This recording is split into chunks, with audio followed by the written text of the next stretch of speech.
राष्ट्रीय और अंतर्राष्ट्रीय स्तर पर मैनचेस्टर के रूप में अपनी पहचान बना चुका वस्त्र नगरी के नाम से प्रसिद्ध भीलवाड़ा, यहाँ पर पिछले 40 साल का सफर है और आज तक 300 weaving unit, 18 process house, 5 dyeing house denim के, लगभग 14 स्पिनिंग मिलें और 20 से 25 गारमेंट इंडस्ट्रीज हैं। भीलवाड़ा में 1 अरब मीटर कपड़ा प्रतिवर्ष बनता है और केवल डोमेस्टिक ही नहीं बल्कि इंटरनेशनल मार्केट में भीलवाड़ा का प्रोडक्ट कम से कम रेट में बेहतरीन क्वालिटी के नाम से अपनी प्रतिष्ठा अर्जित कर चुका है। भीलवाड़ा में यहाँ के एंटरप्रेन्योर्स ने लेटेस्ट से लेटेस्ट टेक्नोलॉजी को अडॉप्ट किया है। दुनिया की आधुनिकतम वीविंग, स्पिनिंग, प्रोसेसिंग मशीनें यहाँ पर काम करती हैं। भीलवाड़ा में 35 से 40 हजार प्रत्यक्ष रोजगार है श्रमिकों को और 20 से 25 हजार अप्रत्यक्ष रोजगार ये इंडस्ट्री देती है। यहाँ का वार्षिक टर्नओवर 18,000 से 20,000 करोड़ का है, जिसमें से 10 से 15% एक्सपोर्ट है। यहाँ का यार्न और यहाँ का कपड़ा दुनिया के 40 से 60 देशों में नियमित रूप से जाता है और वहाँ उसकी बहुत बड़ी डिमांड है। भीलवाड़ा टेक्सटाइल इंडस्ट्री ने एक लंबा सफर तय किया है, लेकिन अभी कोरोना के कारण, पिछले साल कोरोना और इस साल के कोरोना वेव के कारण भीलवाड़ा इंडस्ट्री को भी धक्का लगा है। फिर भी देश और दुनिया की कंपैरिजन में भीलवाड़ा ने इस विपरीत परिस्थिति में भी 60% प्रोडक्शन रेगुलर रखा है। लेकिन दूसरी मंडी और इस मंडी में जो बेसिक फर्क है, यहाँ पर एंटरप्रेन्योर यार्न परचेज से लेकर वीविंग से लेकर processing, stocking, grading, dispatching, marketing और उधार बेचकर पैसा रिकवर करने का एक पूरा लंबा साइकिल अडॉप्ट करता है। यही यहाँ की इंडस्ट्री की खासियत है कि कम रेट में बिना बीच के मार्जिन को ट्रांसफर किए हम कंज्यूमर तक हमारा फैब्रिक पहुंचाने में सफल हुए हैं। जी शर्मा जी, मेवाड़ टेक्सटाइल मिल, उसके शुरुआत में उसकी यहाँ पर उसकी स्थापना, उससे पहले भी यहाँ पर राजस्थान स्पिनिंग मिल ऐसे कई थे, तो उस टाइम क्या था और आज के भीलवाड़ा में कितना कुछ कब समय ने पलट मारी और कितना कुछ आज कितने मीडिया जैसे बनता है? देखिए ऐसा है,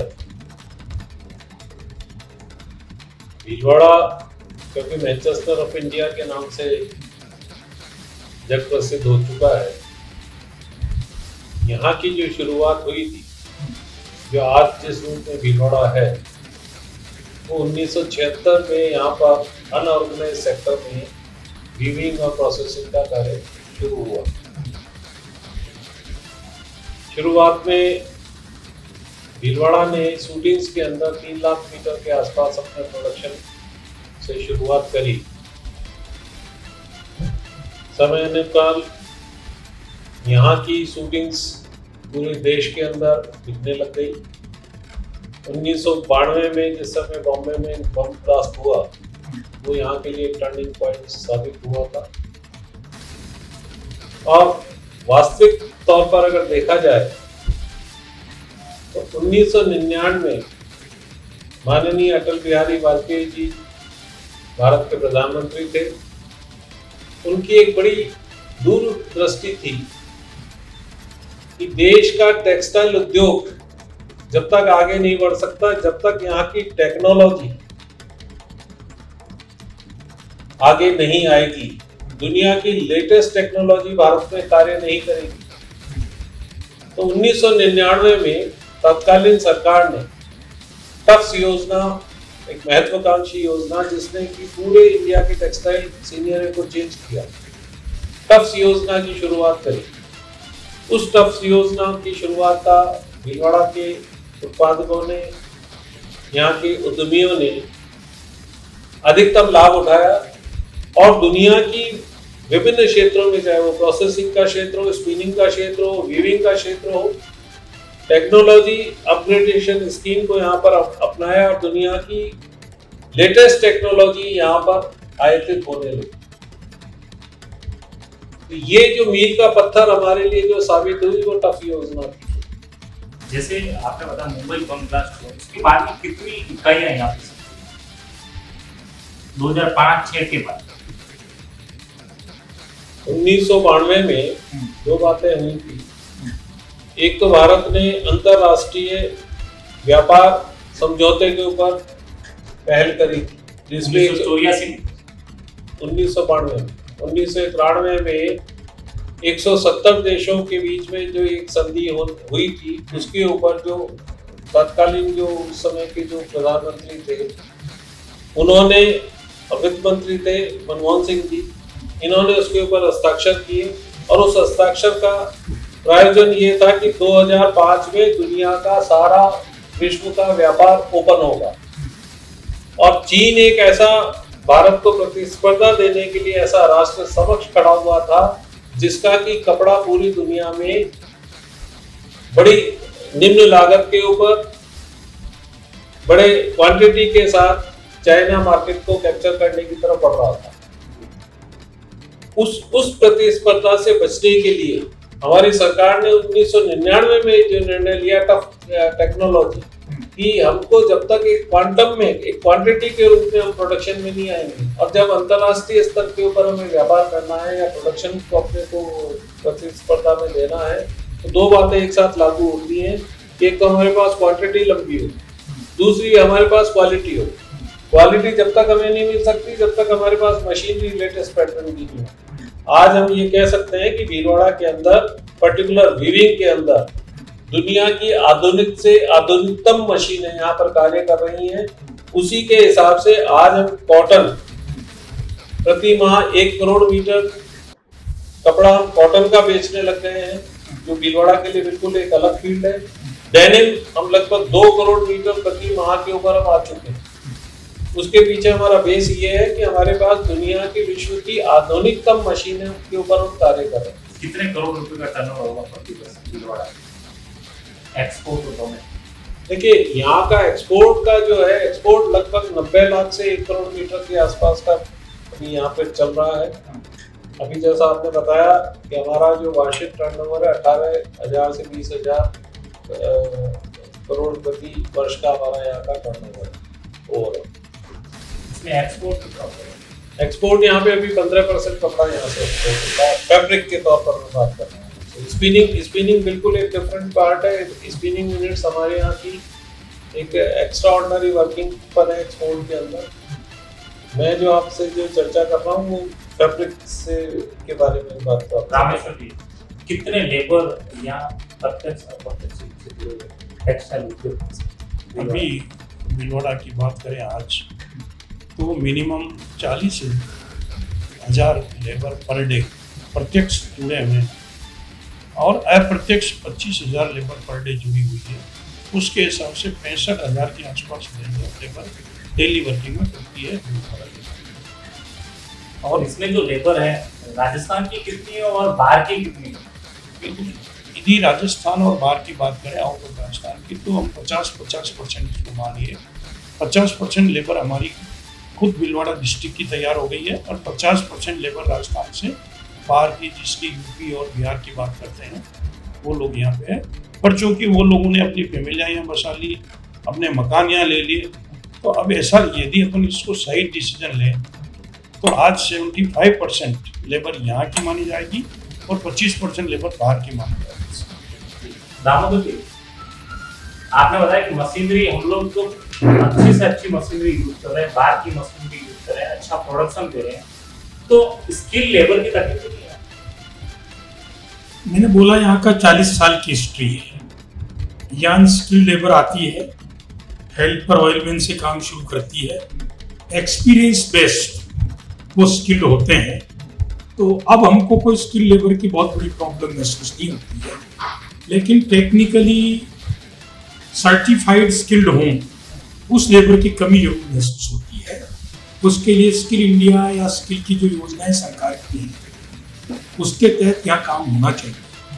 हमने भी एक प्रोजेक्ट सरकार को दिया हुआ है, परंतु सरकारी प्रोजेक्ट में कई तरह की पेपर वर्किंग और फॉर्मेलिटीज होती हैं, इसके कारण वो इम्प्लीमेंट नहीं हो पाया है, और शीघ्र ही हम इस दिशा में कदम उठाएंगे। दामोदर जी, सरकार की योजनाएं जो टेक्सटाइल की राज्य सरकार की हो या केंद्र सरकार, कितनी योजनाओं का फायदा यहाँ के उद्योग को? जैसा हमारे वर्किंग प्रेसिडेंट अतुल शर्मा जी ने बताया, टफ स्कीम जो सरकार की है केंद्र सरकार, उसके कारण एक बहुत बड़ा एक्सपांशन नई मशीन्स का यहाँ पर हुआ है। और स्टेट गवर्नमेंट ने 2014-15 में भीलवाड़ा टेक्सटाइल ट्रेड फेडरेशन के प्रयासों से एक स्कीम लॉन्च की, जिसके अंतर्गत स्टेट गवर्नमेंट ने भी टफ के अलावा इंटरेस्ट सब्सिडी रिप्स के तहत दी है। इन दो स्कीम का यहाँ बहुत बड़ा बेनिफिट मिला है, और भीलवाड़ा के एंटरप्रेन्योर ने इन स्कीम का फायदा उठाते हुए यहाँ एक्सपेंशन किए। जीएसटी जिस टाइम जीएसटी आया उस टाइम सभी जगह विरोध प्रदर्शन हुए, सभी को तकलीफें हुई, तो क्या जीएसटी की बार-बार काउंसलिंग मीटिंग में हर बार कुछ ना कुछ नया आता है, तो क्या जीएसटी के ऊपर आप लोगों ने क्या? जीएसटी जब लगी बहुत बड़ी विसंगति उसमें थी। हमने इस विषय को अमित शाह से लेकर वित्त मंत्री से लेकर टेक्सटाइल मिनिस्ट्री तक उठाया था। पूरे देश से भी वही आवाज निकली थी, क्योंकि रॉ मटेरियल स्टेज पर जीएसटी ज्यादा थी और फाइनल प्रोडक्ट के स्टेज पर जीएसटी कम होने के कारण बहुत बड़ी विसंगति क्रिएट हुई थी। सारे मेमोरेंडम्स हमारे डेलीगेशंस दिल्ली में इस विषय में मिले थे, और कई लोगों के साथ हमारे भी प्रयासों से आज वो विसंगति काफी हद तक दूर हुई है, और अब जीएसटी बोल के कोई बहुत बड़ी समस्या नहीं। अभी केंद्र सरकार ने 7 टेक्सटाइल मेगा पार्क का ऐलान राजस्थान में देने की बात की, गुजरात में भी अलग अलग मंडियां जो मैन्युफैक्चरर्स मंडियां उन्होंने भी अपने अपने स्तर पर मांग, तो क्या भीलवाड़ा में टेक्सटाइल मेगा पार्क की आप लोगों ने मांग? देखिए, textile mega park, textile cluster, textile park, क्षमा चाहता हूँ, इसकी जितनी चर्चा बजट के समय होती है उतना इम्प्लीमेंटेशन हो नहीं पाता है। भीलवाड़ा में एक सरकार ने भी यहाँ टेक्सटाइल पार्क के रूप में कुछ शुरू किया, एग्जीक्यूट नहीं हुआ। यहाँ के 2-3 एंटरप्रेन्योर्स ने भी अपने पार्क प्राइवेट लेवल पे लाने की कोशिश की, परंतु सरकारी योजनाओं की कागजी कार्यवाही के कारण वो दम तोड़ देती है। उसका नाम भीलवाड़ा ने लिया। जिस प्रकार लोग बताते हैं, जानकार बताते हैं कि राजस्थान की सरकार जो है वो उद्योग को बढ़ावा देने में विफल रही है। जो यहाँ के उद्योग है वो कहीं ना कहीं प्रशासन से परेशान होके या तो दूसरी जगह प्लान कर रहे हैं, क्योंकि ये खबरें बीच में बहुत बनी रही। देखिए, इसको लेकर क्या मैं एक बात कहना चाहता हूँ, भीलवाड़ा का टोटल डेवलपमेंट और इतना बड़ा सफर भीलवाड़ा के एंटरप्रेन्योर्स की हिम्मत और हौसले से हुआ है। सरकार में की लिहाज से जितनी मदद चाहिए वो निश्चित रूप से नहीं मिली है। विशेष तौर से जब आपने सवाल खड़ा किया तो गुजरात, महाराष्ट्र, मध्य प्रदेश और अन्य प्रदेशों ने जो टेक्सटाइल पॉलिसी दी है वो राजस्थान की तुलना में बेहतर है। इस कारण इन्वेस्टर का रुझान गुजरात, महाराष्ट्र और एमपी की तरफ जा रहा है, और यहाँ से इंडस्ट्रीज के पलायन की आशंका बनी है। इस विषय को लेकर हमने राजस्थान सरकार से समय समय पर अनेक बार प्रश्न किया है, लेकिन अभी तक भी हमको सरकार की सहयोग की अपेक्षा है जो पूरी नहीं। शर्मा जी एक सवाल कि आज यूपी के अंदर टेक्सटाइल के लिए अलग एक विभाग वहाँ टेक्सटाइल के लिए जो पिछले 2-3 सालों में वहाँ का टेक्सटाइल उद्योग फला फुला है, मैं समझता हूँ पहले कभी नहीं हुआ। तो क्या ऐसा राजस्थान के अंदर नहीं होना चाहिए?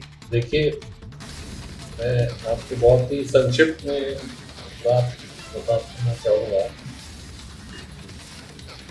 राजस्थान की भीलवाड़ा में मैनचेस्टर ऑफ इंडिया और एक्सीलेंस ऑफ एक्सपोर्ट दोनों एक तरीके से अपने आप को एस्टेब्लिश किया इसने। वर्तमान समय में राजस्थान, पर्टिकुलर भीलवाड़ा के अंदर, राजस्थान में इस समय सबसे ज्यादा बिजली नहीं है, पहली बात। दूसरी बात, यहाँ पर राज्य सरकार ने जो एग्रेसिव जो टेक्सटाइल पॉलिसीज, जिसमें कि अभी हमारा बिल्कुल जुड़ा हुआ है मध्य प्रदेश, भीलवाड़ा इस समय बढ़ रहा है अत्याधुनिक मशीनों के साथ अंतरराष्ट्रीय बाजार के अंदर। यहाँ पे अंडरग्राउंड वाटर लेवल टेक्सटाइल में एक मुख्य चीज है पानी। पानी को लेकर केंद्र सरकार की CGWA की परमिशन लेनी अनिवार्य है। 2012 तक ये यहाँ पर परमिशन ओपन थी।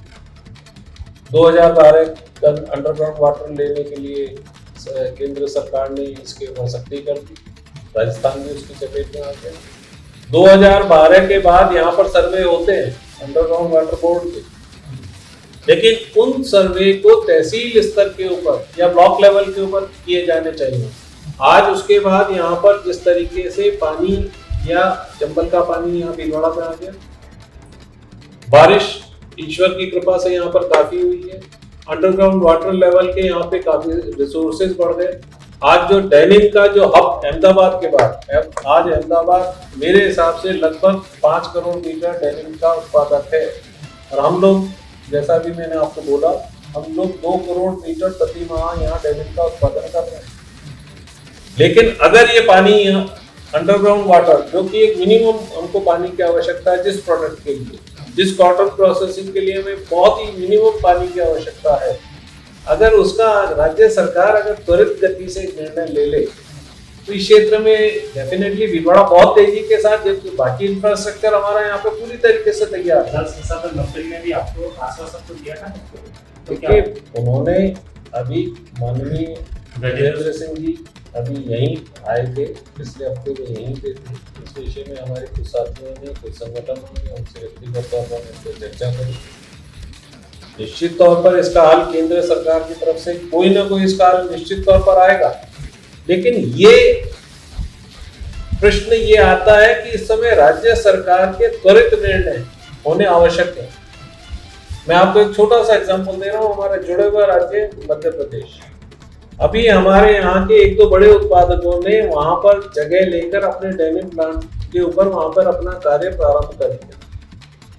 तो हम इस समय राज्य सरकार, जो कि रिप्स के माध्यम से भीलवाड़ा को काफी सहायता दे रही है। 2014 में से रिप्स की पॉलिसी चालू हुई, 2019 में उसका नया रिन्यूअल आ गया, उसी के तहत वो सारे फायदे हमको मिल रहे हैं। हम अपनी सरकार से, राजस्थान सरकार से निवेदन करना चाहेंगे कि बिजली जो अन्य टेक्सटाइल, हिंदुस्तान के अन्य टेक्सटाइल उत्पादक क्षेत्रों में जिस स्तर के ऊपर बिजली की रेट है वो हमसे वसूली जाए। दूसरा, ये जो पानी का एक ऐसा मेजर इशू नहीं, हम जानते हैं कि राजस्थान डार्क जोन में है, लेकिन हमें जिस क्वांटिटी में, जिस हम रिसाइकलिंग मशीनरीज के साथ यहाँ पर काम कर रहे हैं, हमको एक मिनिमम पानी के लेवल की आवश्यकता है। अगर उतना सा हमको अगर अपने स्तर पर कोई अगर ये पानी अगर हमको मिलता है तो यहाँ पर रोजगार के साथ साथ केंद्र और राज्य सरकार का रेवेन्यू भी तो कितना बढ़ेगा। जी काबरा जी, आप कुछ बताइए। नहीं, मेन जो सबसे बड़ा राजस्थान गवर्नमेंट की जो बात चल रही है बिजली को लेके, इलेक्ट्रिक रेट को लेके, पिछले 3 साल से टेक्सटाइल ट्रेड फेडरेशन सरकार के साथ हिंदुस्तान में जुड़ा हुआ है, और कहना दुख के साथ है अभी भी हम कहीं दूर दूर तक न गुजरात को कवर कर पा रहे हैं, न MP को कवर कर पा रहे हैं, न महाराष्ट्र को कवर पा रहे हैं। वहाँ से ऑलमोस्ट हमारे यहाँ रेटेड डबल है। अग्रवाल, अभी जैसे बीच में खबरें ये चर्चा में रही कि भीलवाड़ा का जो कपड़ा कारोबार है, यहाँ के जो ट्रेडर्स हैं, जो सर्टिफिकेशन का जो बड़ा काम होता था, वो कहीं ना कहीं पलायन हो रहा है, तो ये काम कैसे? इसमें आंशिक सच्चाई है। जैसा अभी जिक्र हुआ है, गुजरात, महाराष्ट्र और मध्य प्रदेश की सरकारों की टेक्सटाइल पॉलिसी ने यहाँ के उद्यमियों को आकर्षित किया है और यहाँ से कुछ उद्यमी वहाँ गए भी हैं। कोई सूरत गया, कोई अहमदाबाद गया, कोई मध्य प्रदेश गया। और यदि यहाँ की टेक्सटाइल पॉलिसी अदर स्टेट्स की तुलना में कंपेरेटिव बेनिफिशियरी नहीं होगी तो इस बात की आशंका से इनकार नहीं किया जा सकता कि यहाँ का एंटरप्रेन्योर बाहर जाकर अपनी इंडस्ट्री को लगा। क्या संदेश देना चाहोगे?